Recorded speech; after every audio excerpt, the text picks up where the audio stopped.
और हमें कार्यक्रम ज़्यादा देने पड़ेंगे क्योंकि कम समय में क्षेत्र कवर करना है। एक आम चुनाव होता है तो उसका एक माहौल बनाया जाता है, पहले से मतदाता अपने आप को भी तैयार कर लेते हैं। पार्टियां भी शुरुआत से काम करती हैं कि हमारे ये मुद्दे हैं, हमारा ये घोषणा पत्र है, हम सरकार बनाएंगे तो गरीब के लिए ये करेंगे, महिला के लिए क्या करेंगे, किसान के लिए क्या करेंगे, सरकारी व्यवस्थाओं को सुदृढ़ बनाने के लिए क्या करेंगे। सारी योजनाएं बनती हैं और जनता के बीच पेश किया जाता है, उन पर चर्चा होती है। लेकिन उपचुनाव में ना तो ये समय है, ना ही उपचुनाव के नतीजे से सरकार में कोई पलटवार ऐसा कुछ होने वाला है कि कोई मौका आपको मिलेगा।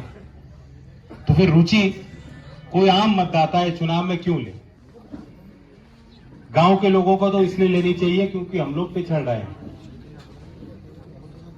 ये एक दुर्भाग्य है कि साल 75 हो चुके हैं देश की आजादी को, लेकिन बराबरी अभी भी एक आदर्श की तरह रह गया है जिसे हम हासिल नहीं कर पाए। हम सबकी वोट एक है, वोट में हम सब एक समान है, जिसकी वोट बनी है एक ही है, एक से ज्यादा कोई घेर नहीं सकता। महिला हो, पुरुष हो, किस जाति से आता हो, किस धर्म में विश्वास रखता हो, उसके कोई मायने नहीं, सबकी एक वोट तो बराबर है। संविधान में जो हक मौलिक अधिकार दिए हैं, हर नागरिक की जो आजादी है, उसमें भी हम सब बराबर हैं। कानून की नजर में हम सब बराबर हैं, लेकिन बराबर हैं तो नहीं। ये तो आपको भी मालूम है, आप तो रोज देखते हो, सरकारी व्यवस्था से आपको जूझना पड़ता है। जो सरकारी व्यवस्था आपके लिए बनती है, जो लाल कालीन आपके लिए बिछने चाहिए, उस पर चलने की जरूरत गांव के चप्पल पहन के आदमी कर सकता है क्या देश के 75 साल की आजादी के बाद? वही सरकारी व्यवस्था दमनकारी नीति का हिस्सा बन जाती है। वही सरकारी तंत्र दबाने में, जिसके उसमें कलम में ज्यादा स्याही भर जाए, वो ही जो अपने पे वार करना शुरू कर देती है। तो इसलिए चेक्स एंड बैलेंसेस की जरूरत है। हम सबको लोकतंत्र को मजबूत रखने के लिए निरंतर विजिलेंट होने की जरूरत है, सतर्क रहने की जरूरत है, और खास तौर से गांव के लोगों को, क्योंकि हम तो पिछड़ रहे हैं, हम बराबरी चाहते हैं, हम बराबर हैं नहीं। और हमारी लड़ाई एक बहुत ताकतवर लॉबी के साथ है। हर मायने में हम लोग पिछड़ रहे हैं। चौधरी अजीत सिंह जी जो कहते थे, तो कितनी बार मंत्री रहे, काम सोचने में और काम कराने में और उसे जमीन तक उतारने में कितने रोड़े आते हैं। कोई अच्छा आदमी अच्छी सोच रख के भी अगर कोई प्रयास करे कि मैं इस व्यवस्था को बदलना चाहता हूं, कई बार नहीं करता, क्योंकि तंत्र में जुड़े जितने जितने लोग हैं वो अपनी अपनी फाइल अपने पास रखना चाहते हैं, अपने अधिकार का दुरुपयोग करके वो ही आड़े आ जाते हैं। मैं बड़ी वैचारिक सी बात कर रहा हूं, आपको लग रहा होगा चुनाव का क्या फर्क है इस पर, लेकिन कभी कभी आपके आगे खड़ा हुआ तो ये मन किया समझाने का, बताने का। बड़े मंचों से बात नहीं कही जाती। सबसे पहले तो हम इस सत्य को स्वीकार लें, हम पिछड़े हैं, हमारी गिनती कम है। हम अपने आप को बहुत शक्तिशाली मानते हैं, वजूद वाले। मुजफ्फरनगर तो यहाँ तो घर घर में जो पैदा होता है उसे बताया जाता है तुम्हारा इतिहास क्या है। तो यहाँ के तो बच्चे वैसे ही अलग मिजाज के होते हैं, लेकिन सरकार में हमारे हिमायती बहुत कम है। और कोई कारण नहीं है कि 255 विधायक भारतीय जनता पार्टी के आपने जिताए, वे भी गांव के होंगे, गांव से उनको बहुत वोट मिल रही है।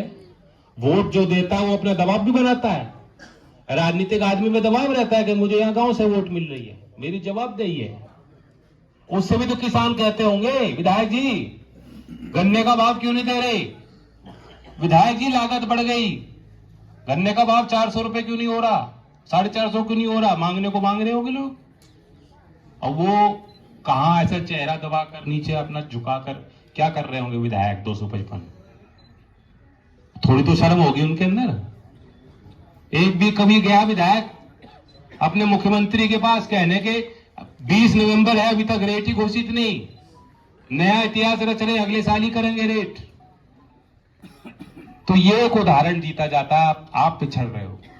19 नवंबर 2021 को एक समझौता हुआ लिखित में, कृषि सचिव ने किसानों को कहा ये आपकी मांगे थी, आपकी ये मांगे मानी गई। फतेह दिवस, विजय दिवस, मैं अपनों के बीच खड़ा हूं, हम सबको खुशी हुई, कानून तो वापिस हुए। लेकिन जो बाकी मसौदा था, जो सारी चीज थी, कुछ हुआ क्या उसमें? उन्होंने कहा एमएसपी की हम समिति बनाएंगे, समिति बनाई। 26 लोग उस सदस्य हैं उस समिति में, और जो संगठन वहां बैठे थे धरने पे, उनको कहा 3 सदस्य अपने बना लो। 26 के सदस्य की समिति और 3 सदस्य किसानों को कहा तुम अपने बना लो। क्या करेंगे वो 3? उन्होंने कहा था बिजली में जो कानून आ रहा है उसका प्रभाव किसानों पर नहीं पड़ेगा, जो मुकदमे दर्ज हुए आंदोलनकारी किसानों पे वो वापस लिए जाएंगे, एमएसपी को सुनिश्चित किया जाएगा। कुछ नहीं हुआ। तो ये क्या बताता है? ये बताता है हमारी आपकी लॉबी कमजोर है और उनकी लॉबी मजबूत है। अग्निवीर योजना कोई सोच सकता था? राष्ट्रवादी पार्टी जो राष्ट्रगान करके और जो है राष्ट्र की बात करके यहां सत्ता में आई है। पिछली बार युद्ध हुआ, युद्ध की उन स्थितियों में, परिस्थितियों में मोदी जी को दोबारा मैंडेट मिला, वरना ऐसा मैंडेट शायद गांव के लोग देने वाले नहीं थे। और वे राष्ट्रवादी पार्टी आर्मी के उस संस्था के साथ खिलवाड़ कर देगी, क्या किसी ने सोचा था? कहने को राष्ट्रवादी हैं, आर्मी के साथ खिलवाड़ कर रहे हैं। लड़ना हमें चीन से, मुकाबला हमें पाकिस्तान से करना है। लाल आंख उनको दिखानी, लाल आंख अपने नौजवानों की तरफ दिखा रहे। तो यहां अगर हम लोग ये नहीं माने पहले हम पे छड़ रहे हैं, हमारी लड़ाई कोई लड़ नहीं रहा, हमें खुद लड़नी पड़ेगी। हमारे बीच के जो लोग हैं उन्हें ताकत दो। मैं भी बेहद कमजोर हो चुका हूं। चौधरी अजीत सिंह जी बेहद कमजोर थे, लेकिन उन्होंने कमजोरी मानी नहीं, वे कभी हारे नहीं। और जो यहां के लोग कहते हैं कि उन्हें हमने हरा के भेजा, 5 तारीख में ऐसा काम कर दो कि किसान की लॉबी भी मजबूत हो जाए और उनके यहां मुंह पे पेट लग जाए। और कुछ नहीं होने वाला। और क्या हासिल कर लोगे 5?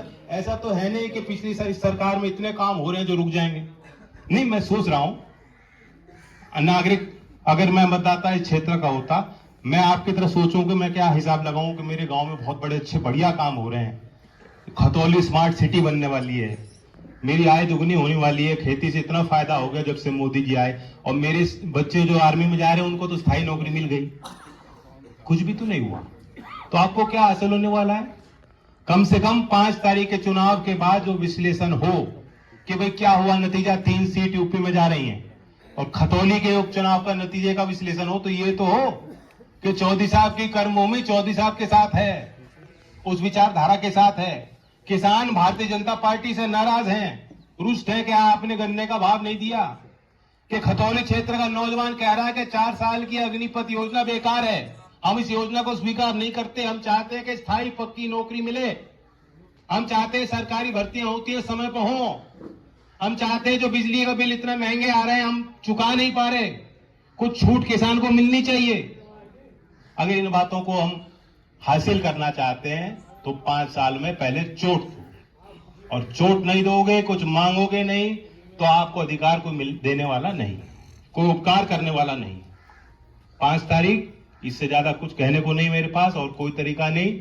मैं भी आपको समझाने आया हूं, अपनी बात आपने मेरी बात सुनी। इसी तरह जो लोग और ना समझ रहे हो उनको समझाने का काम कीजिए। पिछले चुनाव में तो कम ही से हम हारे थे, और वो ही कह रहा हूं, यहाँ मुझे बता रहे थे राजपाल जी, कोई कसर आपने नहीं छोड़ी। हमारी आपसे कोई शिकायत नहीं, आपकी हमसे लाख शिकायत हो सकती, लेकिन फिर भी हम उम्मीद कर सकते हैं कि कुछ और बेहतर होगा। कुछ और बेहतर करके दिखाओगे, नहीं दिखाओगे? धन्यवाद। जय हिंद।